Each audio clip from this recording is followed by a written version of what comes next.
Line Hustle Volume. What is this? What episode is this, I think bro? it's like third episode. I think. Yeah, Oh shoot, man. third We supposed to be episode. episode 20. Yeah. But we grinding though. Shoot, ain't nothing. Hey, we making them. That's all that matter. That's all that matter. Trying to bring some news to everyone. Oh hell yeah. That's what they. That's what they want. That's what they want to hear, man. They want to hear news from us, from the ones that. What's the word I'm looking for? From the ones that experience from the black perspective. So I mean, what you want to get into first, man? I kind of want to talk about these fires, man, if you don't mind, bro. Because I'm like, who's starting these fires, bro? Like, how do you what do you think it's a conspiracy? People saying it's a conspiracy. What do you think? What do you think? I don't think it's a conspiracy. I think it's a lack of planning on California part. Really. So because you don't think people are... Go ahead. I'm listening. No, you said no, I saw a podcast with Joe Rogan, right? And he talked about this years ago, or a couple years ago, about if the wind shifted a little bit, everything was going to burn. Everything was going to burn down in California. There was nothing that they could do about it. And then the I don't know if it was the fire chief. She defunded or cut funding for the fire department. If any fire department needs a lot of funding, it's California, because they have these large fires all the time. So now that you cut funding, you don't have the resources, and now it's a massive fire. I think that's just a case of like destruction that you can't. Yeah, a recipe for disaster, bro. Yeah, I agree with you 100% on that. Yeah, so what's your take on it? You think it's a conspiracy that's going on with? Absolutely. Absolutely think it's a conspiracy, bro. Like they got one. Check this video out I got right here, bro. No, right now is that the incident started here, and about 30 minutes later, a suspect was detained over in Woodland Hills area by citizens. So someone purposely set the Kenneth fire? At this time, that's what we believe, yes. Do you know how or why they did that? That I don't know. Is this a crime scene right now? Yes. So everything's closed off? It's being investigated as a crime. No, right now is... Now, with that being said, now I don't think that he started this whole thing, because that would be crazy to believe that. But do I believe that the government is intentionally burning down these towns and these houses for monetary gain? Yeah, I do. I mean, you burn that. They pulled the insurance right before it happened. A lot of these places pulled the insurance, and I've heard multiple stories about people whose houses got burnt down, and then their people are calling them, their real estate people calling them and offering them $750,000 to $1 million for their land, but they had a $4 million house on the land, but the house is gone. So they already offering people money for their land before they even fix it. So it's kind of the same thing that happened in what was it? Was it Malibu? Where was it at? Were they Hawaii, where everything got burned down? I think it was Malibu, because I was following the stock. So my take on it is, I don't think that deep into it. I don't think that the government would purposely set fires to California, but I do think that individuals that don't want to pay will set their own house on fire, or take it's like the purge, in a sense. Like, oh, these fires going on, let me go get John from down the street. His house not gonna be set on fire. I know, but I can use that as an excuse to set his house on fire, like very vindictive type of thing. The California government is, it's a world of its own at times. Like, it's not controlled. Like, it is controlled by the U.S., but they kind of run differently from every other state for now. And I don't think that that's the case. I think individuals do bad things, and when bad things happen, people take advantage of those bad things. Let's think about if you had an enemy, right, and and somebody saw you getting in a fight, somebody that don't like you might jump in and get their licks off. You already living in chaos, so let me go ahead and get Josh. I've been trying to get Josh, but he ain't gonna know who was hitting him because there's so many people that's fighting. So that's the way I look at it. And it is my opinion, but I could be wrong. No, I mean, you might not be. You know, I just don't. I believe the government that we have put in place, as far as the presidency, we put in elitists. You know, we put in some of the richest people on this planet to lead our country, and they are aligning with other rich people to run this government. And then when you put rich people beside rich people with more rich people, the goal is going to be to make more money. That's how their brain is wired. There's no humanity in our government running right now that's controlling our world. So when you see things like these happen that possibly in an extreme monetary gain for the parties involved, I don't put it past them. I mean, Elon Musk and Donald Trump, Bezos, you know, he even just put Dana White in there. You know, these dudes are capitalists. That's what they do. They make money. You know, I don't know why poor people worship rich people as if it's going to make them rich themselves, but unfortunately, that's the world that we live in. You know what I mean? Like they love you, like worship Elon Musk because he's a billionaire. You know, they worship Trump because he's a billionaire. Trump ain't the smartest person in the world, bro. Really not smart at all, to be honest. But Trump doesn't have one. He doesn't have one successful business. People can't name one successful business that this man has run from the ground up and it been successful throughout. Elon Musk doesn't have a successful business. He bought Tesla as he was a primary shareholder and then bought the company out. He never made a Tesla. He's a salesman, just like Steve Jobs. You know, Steve Jobs doesn't know anything about iPhones, but he's a very good salesman. So let's talk about Elon Musk and Donald Trump, right? So I don't think it's healthy for people to worship rich people, but they glorify rappers, they glorify athletes, they glorify a lot of rich people. And I think the human brain is automatically programmed to want more, right? But instead of doing more, we look at others with more, and then we try to say, oh, I'll never get that. And then we just worship him because it feels like something that we can't obtain. I think being rich starts with a mindset. Every one of those people had the mindset of, I'm not going to give up and I'm going to make it happen, regardless of what someone tells them. Oh, you can't say that. You can't say that about Elon or Donald Trump. I mean, no. Let me finish first, and then I'll let you go. But I think it was really like why I say that is because you can have failed plans, you can have things that happen, but if you look at Donald Trump, we'll stick with him for a minute. And I know he was rich before the investigation and before all the allegations came out in the court case. But say for conspiracy purposes that he only wanted to win presidency so that he doesn't have to go do jail time because he's pushing towards getting it thrown away before he becomes president. Now, Elon Musk, I can say this, Tesla, he was a primary shareholder, but they made a deal. They said, if you can help Tesla, then we will give you a certain amount of money. So that was a stipulation on top of that. So it's a business mindset. Like if I can make this work for your company, you got to give me equity in the company and you got to give me this big payout in this amount of time, right? So that's what happened with Elon Musk and Tesla. Because I tell people all the time, Elon Musk didn't create Tesla.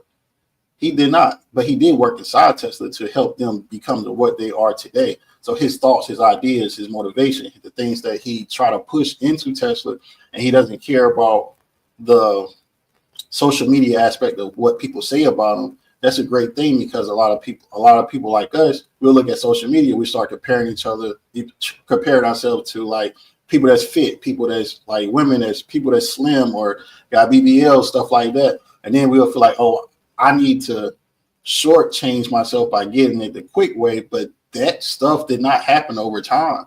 So that's why I just feel about it. And I don't think that, I just think it's a mindset. You grow, you attain, and you just keep pushing. So I'll let you go. Nah, I mean, only reason I say you can't say that is because I feel like Elon and Donald Trump are not grassroots successful people. They both had an extremely big purse to get them started, man. And if you take away social media and public perception, these guys aren't as big as their public perception is. They're not. Like Elon Musk aligned himself to be this Tony Stark's person, and we ate it up. Donald Trump aligned himself to be this billionaire playboy, and we ate it up. And they still perceived as that today. They're not perceived as forward thinkers of our generation. They're perceived as social media celebrities. And unfortunately, us as Americans tend to worship social media celebrities. I don't think like it's natural for us to do that. I don't. I think that people reach for something higher than themselves when they don't believe in their own achievements. And the majority of Americans don't believe that they could ever achieve that. So they choose to worship someone who can. Same way people in church worship their pastor, not God. Same way people who never went to the NFL worship football teams and football players. You know, it's paganism at its core, but it exists since, you know, Rome and the Colosseum way back in the day. You know, you give them wine and bread and games, and they won't worry about the real things that are going on in the world. So even on a higher level, we want to go to that. It's a distraction from the things that actually matter. But I absolutely don't believe these dudes are fit to run a country. And I think ultimately it's going to be a very bad time for people who aren't capitalists or business minded in this world. So how is somebody has go ahead. I'll let you finish. Now, because somebody has to be the burden bearers of our society the same way, you know, in slavery times, the same way in times before that, you know, sharecrop times, you know, there always has to be somebody to be a lower class in order for elitists to live the way they live. So, I mean, it's not, none of them are preaching about taking the poor, taking us from the bottom and raising us to a higher standard. They're not talking about that at all. They're just talking about what systems can be in place to make more money. Like you said, he's want to destroy the educational system. You know what I mean? But I'm like, what have they talked about what they want to do to replace it? All they do is bash it and say how bad it is. They don't say nothing about replacing anything. You know, they're pointing out problems without pointing out solutions, but people eat it up because we like to play this Republican Democrat game so much instead of playing a human nature game. You know what I mean? Humanity game. I did hear Donald Trump say something about, and I don't want to misquote, but I did hear him say something about how he was going to replace the education system and how to make the economy better through the teachings in schools and leading them through certain pathways. So I did hear that straight from his mouth, just so I can't pull it up right now. But as far as, you know, like a victim, it's like a victim mentality that most people have. Like, let's think about the hood, right? While the projects were created, we stay in the projects through generations. The projects wasn't even supposed to be for us. It was supposed to be for white women, right? And then we came in after they didn't need it anymore because it was temporary. But the whole point is it was a temporary thing. So the projects came. Now we're like in the projects. Now that's the hood. No, like you're supposed to go to the projects if you need assistance and get yourself situated and get out of there and then move away and start your life. Government assistance isn't supposed to last forever. It's supposed to assist you until you can make a better life for yourself. All these things are put in place for they are temporary. We take them and we push it to a long-term effect. And I'm not gonna say I'm just saying like us as a people sometimes. We take it, and I'm not saying it's only us too. I just want to put that out there. Like we just keep it, and then it's ours. This temporary thing is ours.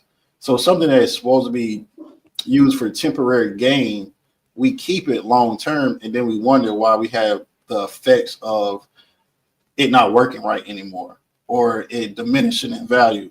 It's like you get a used car, right? You got a whole bunch of miles. Well, I'm gonna keep this used car forever. That car is going to start breaking down, start giving you problems. You're going to have to put more money in. And now you can't buy another car because you're spending so much money on that used car. But it was only supposed to be, I got this beater to get to work and to get from work so I can buy that car that I want to purchase. But we don't do that.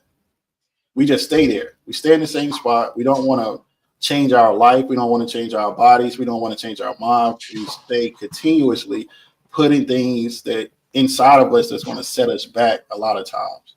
So I know I went off on a tangent. No. You made a great point, man. You made a great point. I feel like I see what you're saying about, stuff about government assistance isn't supposed to be anything that we are on for the rest of our lives, but they do create these glass ceilings. Like if you're working fast food, you're going to get a certain amount of hours before your government assistance is cut off. For now your house is in jeopardy. Now your lights or whatever you got, especially if you're in low income housing, a lot of that is in jeopardy based off the money you make every month. But you got to understand, if I go from 40 hours to 41 hours, you cut my hours. Now I go from 41 hours to 40 hours, you cut my housing. But that 41 hours isn't gonna afford me a new house. So it's a weird space that a lot of us are putting in, a lot of people who are underprivileged are putting in, because okay, you make this amount of money, you make $600 a month, or you can't live in the projects no more. $600 a month ain't gonna get a house outside the projects though. So I've worked fast food for a lot of years, man, prior to me being where I am now. And I heard stories about women talking about, oh, I can't take overtime, I can't get these extra hours. And like you're right, Dom, the goal should always be to better yourself. But the government is setting these people up with these glass ceilings. So it's like, if I take the hours that you're giving me, I'm gonna lose my house. And then when that extra $200 a month, I can't afford to get a new house. So it's just a weird space. So let's think about this too, because it is a weird space, but information is power, right? So people that work, let's say like you, for example, like you just say you work fast food for a few years, but you have a house now. You elevated your life to where you want it to be. Well, you're still elevating your life to where it needs to be, where you want it to be. But it starts with a mindset, because I'm working 40 hours and it's going to continue to do that, because I work 40 hours. I'll say I probably work 16 to 18 hours a day, because I want to be somewhere different than I am right now.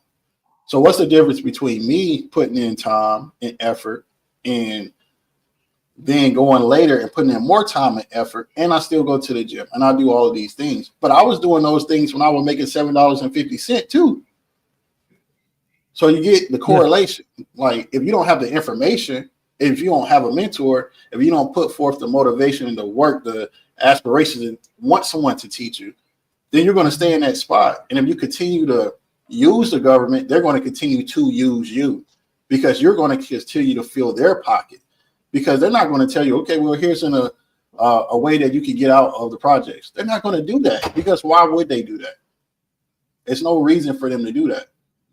So I think it's always a mindset. I think that if it's one door closed, you need to go find that other door to open. I think that's a mentality that everyone needs to adopt, and don't push back on change, because you're going to have to deal with the change regardless. Like people don't like whoever's in the seat right now, but whatever he says or whatever they do, what are you going to do about it? You're going to have to either push back on it and you don't have any power to do anything about it, or you're going to adjust your life to the way that you're going to have to live. And if you don't, you're going to be worse. Yeah, exactly. But I think people are not coming to the realization. Well, a few of us are. It's not about who's in the government seat. Like the whole thing is broken. Like the whole thing. Like government, like Donald and Biden and Trump and Obama, they all cool with each other. Like it's not about left or right. And I feel like we as Americans keep arguing about, oh, he's a liberal, he's a Democrat, he's a Republican. They don't look at us like that. It's elitists and the rest of us. And and once we get to that point of humanity needs to be changed and things need to be done and restructured at a foundational level, because you said, the government is using us, but that system is broken. Now we keep talking about what each individual should have to do to escape the bondage of poverty, but what the government needs to be restructured so that isn't an issue. You can't talk about what people get paid now isn't a livable wage. There's no reason anybody in America should have a 40-hour a week job and work 40 hours a week and not to be able to afford to live. If they can't, if I work a full day, 40 hours a week, and then when I get off, I still can't afford to pay my bills and have a decent life. The system is broken.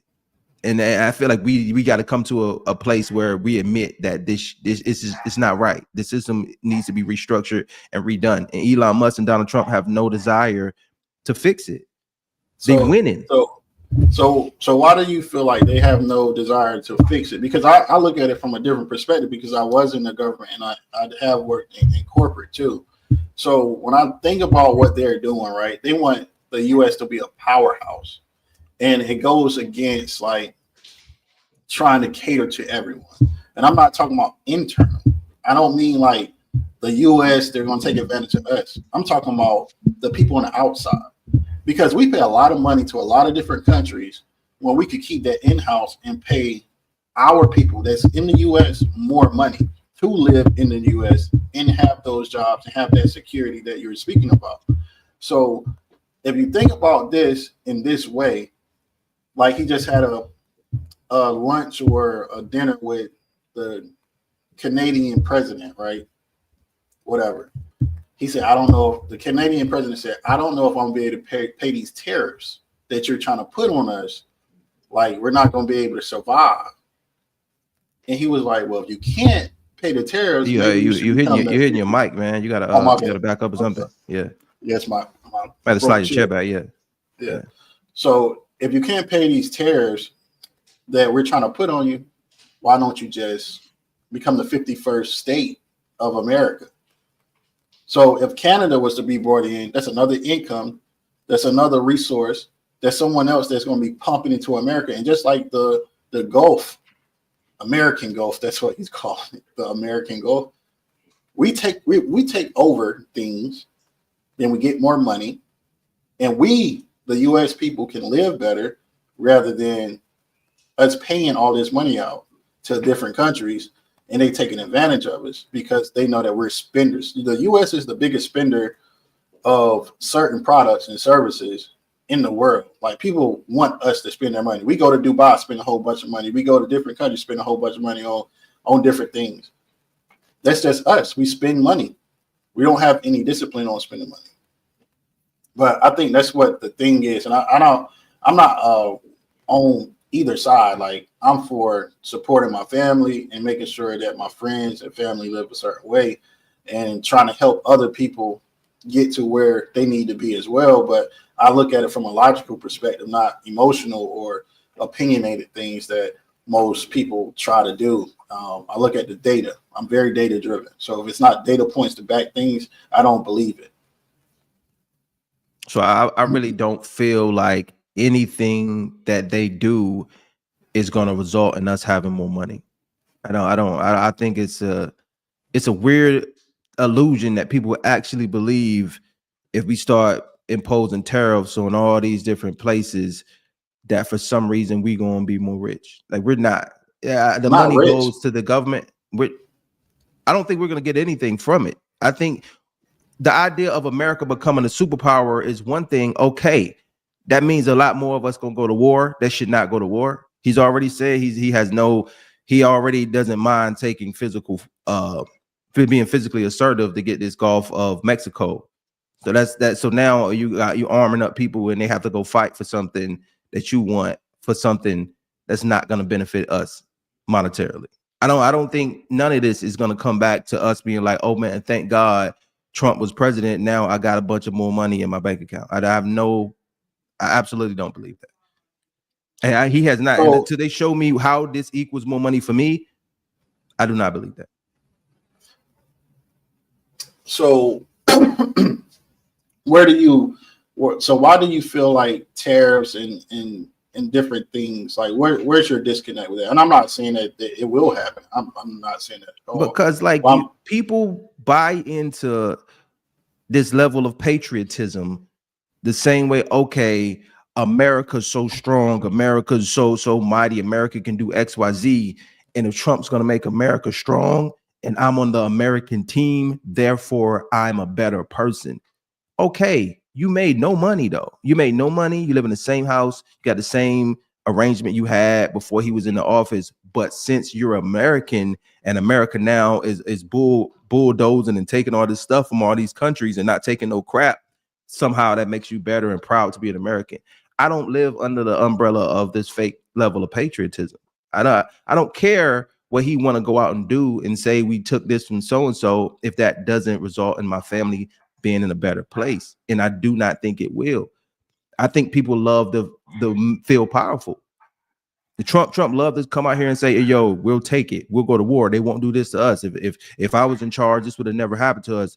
He wants to go around and be a bully to the rest of the country, and people who are patriots think that's a good thing because they own the team that he's being a bully for. I don't see how it benefits us as Americans. I do not. So what you're saying is no president, nothing that anyone, and you can stop me if I'm wrong. I'm just trying to get an understanding of where you're coming from. You're saying no president really has benefited us when you think about it. Like if you say us, when you say that us perspective, like who are you talking about? Because I do agree with you. The U.S., with the flag going around, like mostly rednecks, I'm gonna say it. Like most rednecks do that. That live in a trailer park. I'm not saying all rednecks do that, but mostly like live in a trailer park and not going to benefit for anything that Trump is doing or any other president is doing. But it's that's what happens. So yeah, so who you referring to when you say us? That's the question I want to ask. I mean, I'm referring to Americans in general. I'm a Black American, so of course, Black Americans. No president has ever benefited Black Americans. So Americans in general, and anytime they did benefit us, after we did the research, we knew this was a monetary decision. In slavery and the Confederate War, that was about money. That wasn't about freeing Black people and their love for Black people. So my thing is, you take inflation that's going on right now. Are we getting to the root of why inflation exists? Why are people able to raise their price? There are people able to raise the capitalist societies. People able to raise their prices because they feel like raising their prices. Period. At the end of the day, we can make it many little hypotheses and think tanks about why things are happening. But at the end of the day, people are raising prices because they feel like it. Period. Like, so when we oppose these tariffs and they tell you these prices are going to go down, they're not. Because we live in a capitalist society. Nobody has to lower the price of milk if they don't want to. They don't have to lower the price of bread if they don't want to. If you make your bread $18, all I got in my bread was $5. Now I can raise my bread to $16 because it's still cheaper than yours. So I'm still the cheaper option, but I'm still making way more money, and that's what's happening in America. So not to cut you off, but I do want to say this because because you do understand this, right? Because you do understand it. I don't know who's watching or who may see this, but I know for sure you understand this.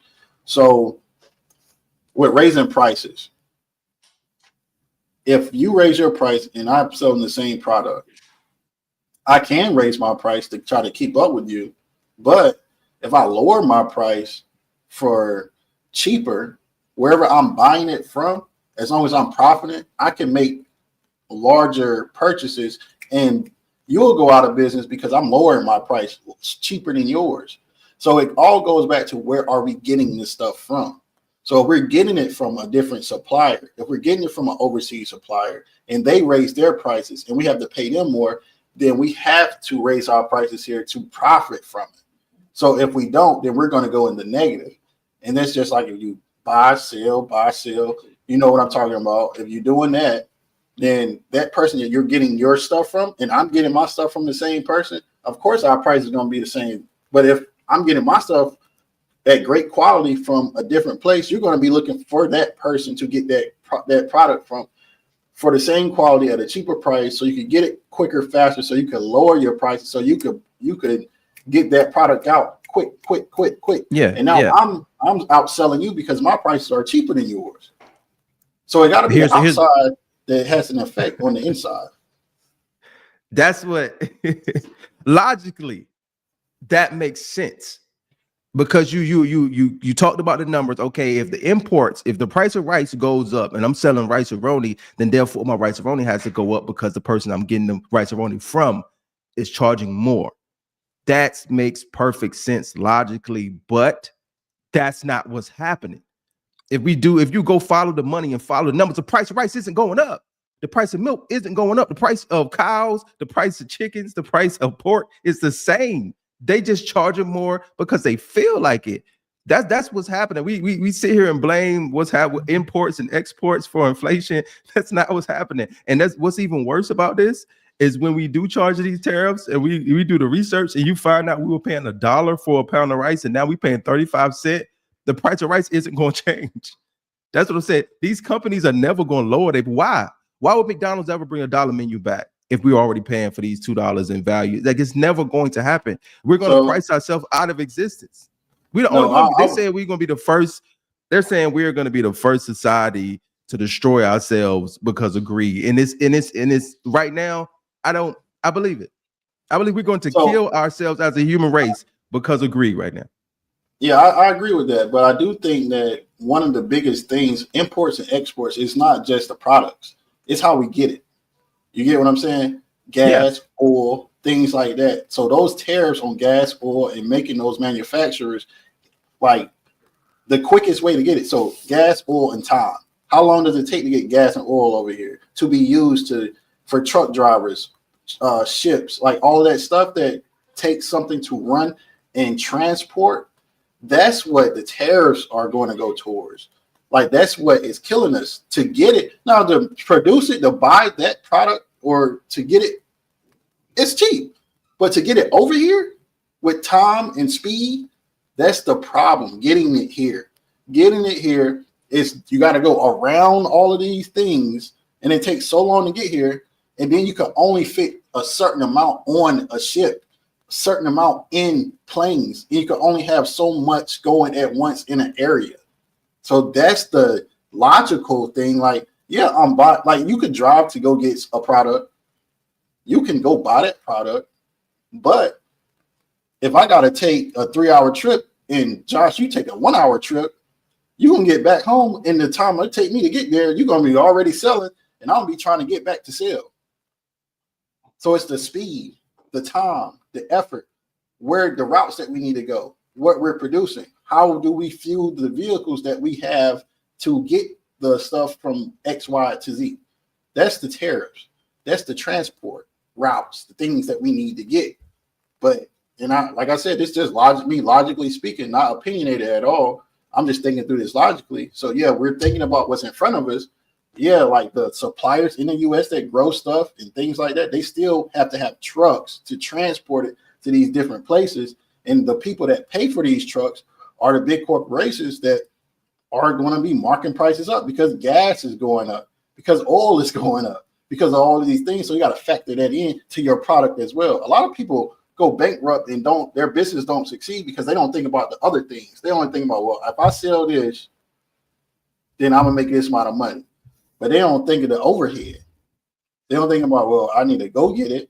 I need to promote it. I need to spend time on ads, and I need to do other market research, and I need to pay somebody to do that. I need to have a video that may take 3 hours. It's only going to be a minute to do. That's a long time. And then I release it, and then I don't get the return on what I put out. So now I'm in the negative. Now I got to keep doing it until I get in the positive. So really, my price is too low. So they got to raise it, and then they raise it, and then they don't sell because the audience that they're appealing to, the customer, that's not the people that's going to buy that. That's just from a business type of perspective. But I understand where you're coming from. You can raise your prices as much as you want, but if I find a route that could get me something really quick and I can get it back and sell it cheaper than you, I'm gonna outperform you. That's it. But the government doesn't allow you to play that game with them. That's what I'm saying. You don't get to play that game with them. Like, a lot of these companies will bankrupt another company in their attempts to play the game with them. The same reason, okay, you just bought Jeff Bezos in, now they're trying to get rid of the post office. Do you think that's a coincidence?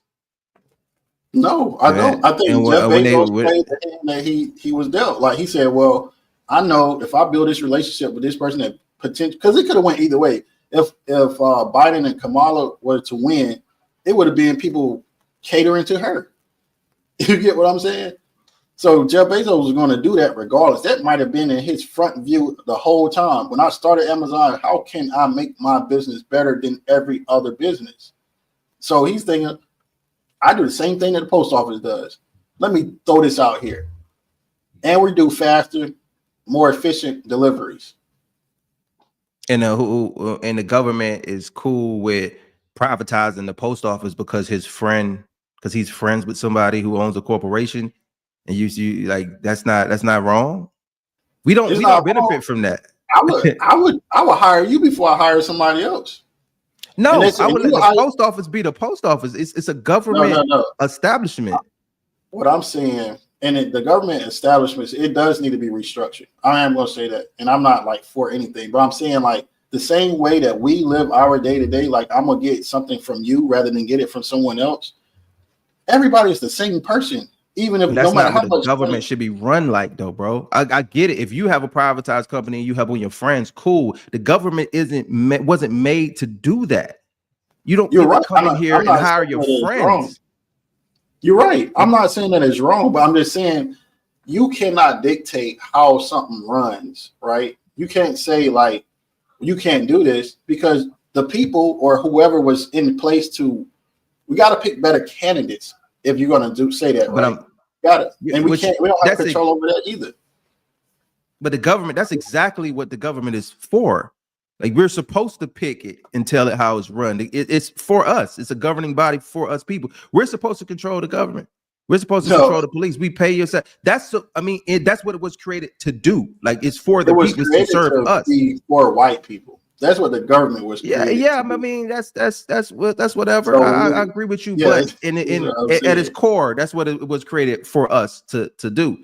But now they're privatizing everything. So I'm like, we're living in a world where elitists are controlling the world. That's why I can't be for any of this, and I can't put it past that they would burn down Los Angeles in an attempt for monetary gain. Like, we've hired a group of elitists who are money-minded people whose sole purpose is to make money. There will be no more humanity left for these next 4 years or however how long he's going to be in it. That people are not going to be at the forefront of his decisions. It's going to be money making at the forefront of his decisions. Like, this is a terrible time we're about to experience. I don't want him to fail, but I can clearly see what's going on. So what about AI, right? Because I'm in technology as well. So do you think AI should have been created? I mean, AI is going to displace way more people than it's going to help, because AI is already being trained to do mundane tasks. So if you work at an assembly line, or you work even to the point where you're driving these 18-wheelers, even to the point where you're driving Uber, delivering groceries, all these jobs are the entry-level jobs, like for somebody with no deep-rooted working skills, are going to be replaced by AI. And then after that, Elon is trying to bring in people in these HB1 visas to replace people who actually have elite jobs, all under the guise of what? Saving money, which equals making money. We're living in an elitist society, and we're being controlled by leaders whose sole purpose is to save as much money and make as much money as they can at the expense of us. So we're looking at universal basic income once this AI start taking these jobs. They even talking about placing over 200,000 jobs in the stock market sector now. And then, yes, they were talking about delivering groceries or the Ubers or delivering supplies on the highways, but now they're even talking about stock jobs, and now they're talking about basically accounting jobs or having assistants that do phone calls. They already took over in the drive-through. So we like 200,000 jobs, I think, or more before 2025 is over with. So I'm like, yeah, this is going to be terrible for people who work a 9-to-5. Yeah, so I asked that because of that reason, right? Like, it's going to be jobs that are gone, but it's going to be jobs that are created too. That are not entry-level jobs, though. No, I know. That's what I'm saying. I understand that. So entry-level jobs, if you know that your job is going to be going away, right? And there's an opportunity to go, because they're very cheap prices on different programs to get you into AI, to get you into technology, to train you in different sectors. Why not do that? You know what I'm saying? Why not make it free?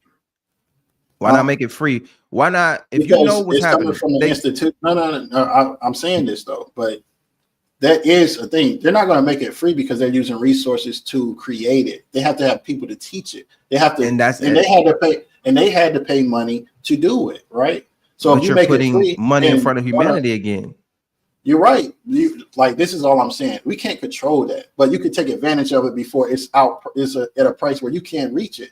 Like, I saw a course on what, a Harvard website that can teach you AI for $300. When they get this going all the way, that course is going to be a $30,000 year course. They're just trying to figure things out. But if you're one of the first people to enter that course, you could benefit off of it. All I'm saying is you're never going to get anything free in America. You're not in a place to benefit from. You're in a place of privilege. Speaking from a place of privilege to capitalize from this $300 course. The people who are going to be displaced by this AI aren't in a place of privilege to capitalize for this $300. They can't afford to pay $300, nor do they have the means of the internet or the computer to be able to take advantage of it. So I get what the pull yourself up by your bootstraps theory that you have, but I'm saying ultimately this is going to be bad. And I don't think people are realizing that when 200,000 jobs and people are displaced from jobs, how that's going to trickle down to the people who are in places of privilege right now. That's being reactive. That's being reactive to a thing. It's one thing to be reactive, and it's one thing to not have it. What does can't mean though? Because they have different pay, like that $300. Just like you don't pay for college straight out of your pocket unless you can. So just like that $300 course, they have what's that thing that you could break your payments up into like 2-3 years, and you only pay $20 a month or something like that. But it'll go on your credit if you don't pay that. You have the same opportunity with doing that. Like the way that you pay, you have payment plans that you can make for $300 if you want to do that. But a lot of times in these same people that you're talking about, what do they do on the weekend? And I'm not saying all of them, but majority, what do they do on the weekend? It's not the majority, bro. It's not. I don't really feel like you know how bad it is. I'm not saying the majority. I'm just saying, I'm speaking from when we used to be in the same position. But I'm saying I'm an anomaly. You are an anomaly. Like we are the 0.0.0.9%. And you got to wake up every morning and realize that what you did isn't normal. What I did is not normal. So we can't speak from that place of privilege. Like they can just be me. They can't. They cannot be you. Like they cannot. I'm just saying the discipline aspect. Everybody can be disciplined, and if you can't be disciplined, that's all I was saying. Because what I was going to, why I asked you that question, I know we got to wind out because I got another call to get on. The reason I asked you that question was because and we talk about it in our personal conversations. People complain, and then they go out and drink. They go out and smoke. They don't go to the gym. My wife, I was talking to my wife. I said, if I was ever to go homeless and I didn't have any kids or anything like that, I would go spend my last on a year-long membership at a private gym. You know why? A bathroom, a shower. I could go find food, make some money to find food. There's no reason I need to be homeless. I'm not going to be on the street. I got $200. Yeah. That's going to get me through the year. That I have somewhere to work out, shower, go back out the next day, and try to find food or whatever, and then I will continuously move up. I go from there to working out to getting me a room every month, and then I'm gonna keep doing the same thing. But people don't want to sacrifice anything. They want to have fun and still get what they want. That's not the way it works. I feel like that should be okay for them. Like I what you're saying is spot on about somebody who wants to better themselves. But there are a lot of people who say, I want to go to work. I want to work this assembly line of BS. I want to come home and chill. Like some people, everybody don't want to keep growing. People just cool working a 9 to 5, having a nice little crib, one car, a family. But I mean, it's straight for them though. I mean, they make enough to live. They make enough to eat the food they want. They make enough to live in an all right type of house. They work 40 hours a week. They come home, they chill with their family. Some people just want to have a regular life. A lot of people just want to have regular. And I'm saying this AI is preventing the average person from having a regular existence. And that's not okay. That's not okay. Like, like you're saying, of course, this AI course is $300. Man, you can name at least 20 people right now who not going to make it through that course. But they will make it working at Bosch or mowing on this assembly line all day. But they're not gonna make it through that course. They ain't wired like that. Like the everyday blue collar person they're trying to take away their existence with this AI. And some people just want to fix toilets or be a trash man and or be a whatever. And that should be okay. They should be able to do that, bro. And I don't think AI is going to allow the everyday person to live a regular life. They're going to take those jobs from them people. And then what do they get, man? FEMA camp? I don't know.